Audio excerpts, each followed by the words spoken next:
like turn it on. And Buick's never been an MVP. It won't like turn over. Come on. The Buick's never been an MVP like Joel. Come on. His was the most fugazi MVP of them all. Well, should have been Joker's. Yeah, exactly. I know. That was a total narrative one. I'm with you on that.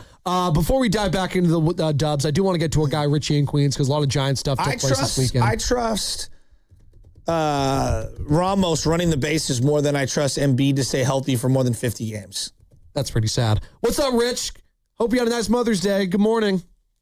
You know what? My mom, I think I mentioned to you, she's 100, and she watched the whole Knicks game. Yeah, she's calls me up 11 o'clock at night talking about the Knicks. I tell her she has to go to bed. I'm 78, you're 100. But you know what? There's not too many 78-year-old guys that have mom hanging around. No, that's really special. That's awesome, man. Yeah, really. Real quick with the NBA, I was surprised that Kerr came back. I think it was mixed. I don't want to speak for the fans out there, but, you would think that the team is aging. Does he want to come back and start rebuilding again? I like him as a coach, but I was kind of surprised. And as far as real quick I am shocked. It's 53 years since we won, guys. And I've been a big critic of the Knicks. I didn't think they'd get out of the East. What they're doing, distributing the ball, Cat just stepping up, and I know you guys are into all these games, I'm sure. But for them to annihilate, and I know that team, I thought the guards on Philly would give us a lot of grief. That didn't happen. But the defense, the distribution, and Brunson being the best, I mean, he's our best free agent of all time, but I think he's one of the best free agents of all time. I mean, this is a guy that was a good player. So I'm really shocked how good they're playing. They're going to run up against a juggernaut, I think, at OKC, but I think they're going to get out of the East. With the Giants, guys, I'm not shocked with the Bailey thing. I lost total confidence in him. Me too. His defense could not outweigh how bad he was offensively. And even the ball, the ball bouncing out of his glove, pass balls at times. I don't think he was a defensive prowess that he was. I think Ray's the one guy that's going to go. The other contracts are going to be tough to get rid of. I know they won the game. I'm waiting for Chapman, all those three guys to consistently hit the ball hard. And, guys, do we have a situation with odd man out with Eldridge? I mean, let's think it. I mean, with Schmidt, Eldridge being there, Devers being there, I don't want Schmidt to be the odd man out. I don't want to happen. I think Sukac is going to be our catcher. He's going to be number one. I like Rodriguez, but I think Sukac is the guy they're going to look at. So, look, we're playing the Dodgers. We're playing Arizona. We're playing Oakland. We won 2 out of 3. We're still 8 games below. Do I have a lot of confidence that we're going to turn it around to get to 500? Yeah. That's going to be a battle. You mentioned the bullpen. Brubaker has to go. I just can't. I don't want to see him. I know Miller's on the IL. That hurts us. The thing with Walker, I thought he showed signs, guys, in the beginning. He looked really good, 96 with that sweeper. So maybe he just needs a little bit of down in the minors. But, we got to, and maybe the kid that pitched the other day was good that came up for Webb. Maybe he's going to be so. So I think the kids are going to be the main thing that we're going to look at. Absolutely. Again, guys, there's 100. Yeah. Just to end it, there's 140. Again, with the Chapman deal, he's got 13. He's got 12 ribbies and 1 homer. I would think he's not done. He's going to go on a tear, and maybe with 120 games to go, you pick up a game a week, and we're 3 or 4 out in September for a wild card. I got to think positive because I've been. You got to be positive. Thank you, Richie and Queens. I'm going to go in the other direction. On the River Islands guest line. Yeah. I think that they're actually going to make another big move. I think there's another move coming, and I think it's going to happen in the next couple weeks. Unloading or adding? I don't know. If you could sell me on Chapman's out the door, you could sell me on they eat some of the Adames money and he's out the door, or Jung Ho Lee's out the door. I don't think Posey's done.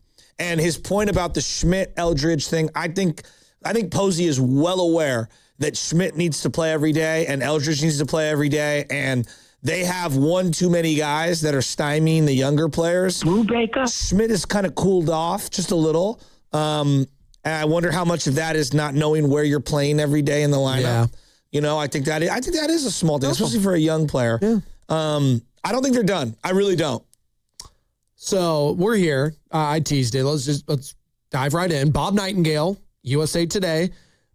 I say that name and it draws a lot of eye rolls for a lot of different people. He has a nickname on social media that's kind of mean-spirited in regards to him, but I'm not going to say it. This is just the excerpt from, Bob Nightingale, USA Today. Yeah, he has a nickname. Oh. Yeah. I'll say it off air. Okay. It's not very nice. Okay. And I think Bob's a good person, so that's why I'm not going to say it. I think he's a good person. Is he the most reliable when it comes to this stuff? No, but you know what? John Heyman was the guy that had the arson judge, and he gets as crucified as Bob Nightingale always does. This league in particular needs some youth reporting on it. My God. Well, we got our guy Justice Los Santos. So I know. I'm talking about the national scene. Oh, sure. Well, Jeff Passan's relatively kind of young, yeah, right? He's just so salty. Well, Jeff, take yourself a little less serious. The Giants would love to unload outfielder Jung Ho Lee, shortstop Willy Adames, first baseman Rafael Devers, and Matt Chapman, and start over. They just don't have that luxury. Instead, they may have no choice but to shop their biggest trade chip in starter Robbie Ray, who will be a free agent after the season. Some executives insist they also would listen to offers for ace Logan Webb, yet it's highly unlikely the Giants would move him considering that he's a premier starter with 3 years remaining on his reasonable 5-year, $90 million contract. So Bob Nightingale saying, yeah, they want to get rid of their whole team. They're saying that and then actually doing it is the problem. First off, I don't buy the Rafi Devers one. I think I want to keep Rafi. He's heating up a little bit more too. You got to keep Rafi Devers. Chapman, I'd listen. Adames, I'd listen. Jung Ho Lee, I'd listen. And I think Robbie Ray's the obvious one out of all those that you're probably going to flip at this point. Just because it'd be a rental and there's no point bringing this. He's in his mid-30s. You don't know what's going to happen there. But yeah, Bob Nightingale reporting that they're trying to do more, Joe. I did some math on how much money is left on some of these deals. So you got $85 million left on Jung Ho Lee. 85. You have 161 left on Willy Adames. 225 on 226 Rafi, and a half for Rafi. and 125 on Chapman. Correct. So I think the Chapman deal is actually, and the Lee deal, like depending on the right person, I think they could figure something out there. Yeah, you had an interesting idea earlier in the show or before the show started. You're like, hey, you think the A's could trade for Matt Chapman? Have a little reunion there of sorts? Here's why it's like interesting. They need a veteran. Yeah. All right. They do have money. And wouldn't it be ironic for him to be on the team when they go to Vegas? And he's like the big high price guy that they brought in. I don't know. I think that move makes a lot of sense. Now, I also see the Yankees. I see some of the high price teams, and I wonder, could they be a fit here? There's a lot of teams that I think they could use Matt Chapman. Well, he's a plus glove. He's one of the best gloves of his generation. And yeah, Richie and Queens is calling. He's a streaky hitter, and you know who Absolutely. He is. He's a 240 guy, but he's going to have pop, and he's going to have some clutch and timely hits, and he's going to go through some stretches where he can carry an offense at times. He really can. And it's brought to you by Golden State, serving the Bay Area for 3 generations. When you succeed, we succeed. Visit GoldenStateLumber.com. It's just in a Giants uniform. It just hasn't really worked out. It hasn't. No, and I think about like the fact that we're already here talking about trading all these guys. It's kind of crazy. It is. It is. It's kind of crazy. So I'm not surprised though, and like. Everyone, like I'm seeing Risotto. I can't believe Posey would blow up, his hand-selected people. At Steven. What's he saying? Well, no, that like he's, he follows the team very religiously and knows everything that they're doing. And I'm like, yeah, I'm not as surprised as you because he's watching this every single day. He also looks like a man who has aged so much since taking over the job. We've talked about Shanahan aging. He looked like he was in witness protection. Buster's only 39. He's not even 40 yet. He's got the grace. Salt and peppers come for him. The amount of people that hit me up when I post Dave Fleming cuts from our show, by the way, saying, is that Mark Grandy with glasses every time about Dave Fleming? I can't unsee it. So next time Dave is on this week, our 95 in the Game Giants Insider, I'm going to have to do a mental image of that. But no, It's true. And it's kind of like, as we tie this back to the Warriors, obviously the Warriors are a massive story this weekend as well. And I do think it's appropriate to talk about both these teams because both these teams right now, they're at like these crossroad points. And for the Giants' sake, we didn't think we'd be here this fast, Joe. It's May 11th. Mother's Day just happened.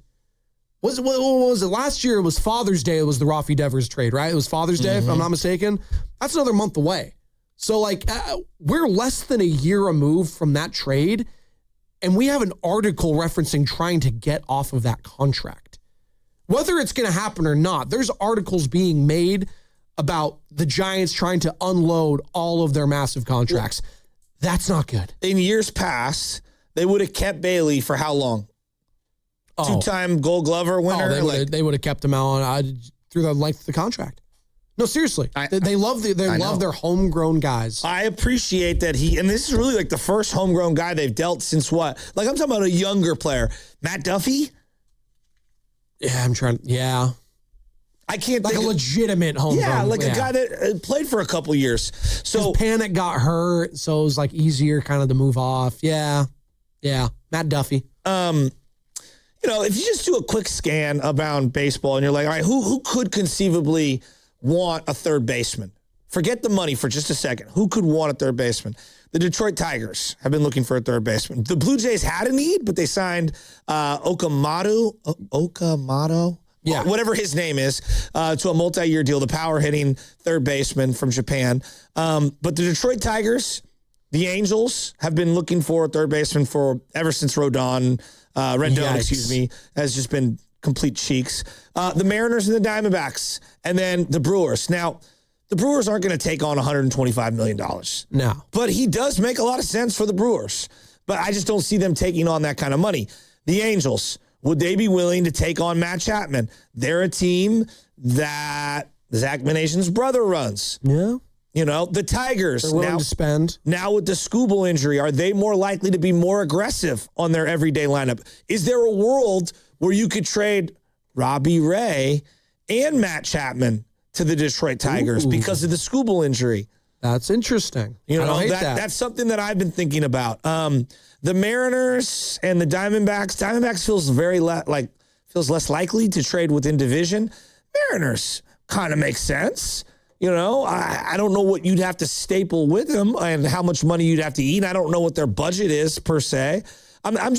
These are just some teams that I've been thinking about that, Matt Chapman. Now, if I did the same exercise for Willy Adames, I think it's even harder to find a Willy Adames deal. Yeah, that's the one for me. That might be the most difficult because even Jung Ho Lee, like he's $85 million, like that.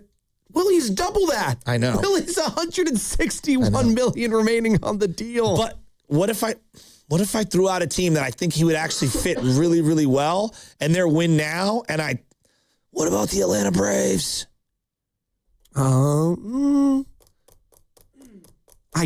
I guess. I mean, he'd be an afterthought offensively. Yeah. He'd really fit the culture.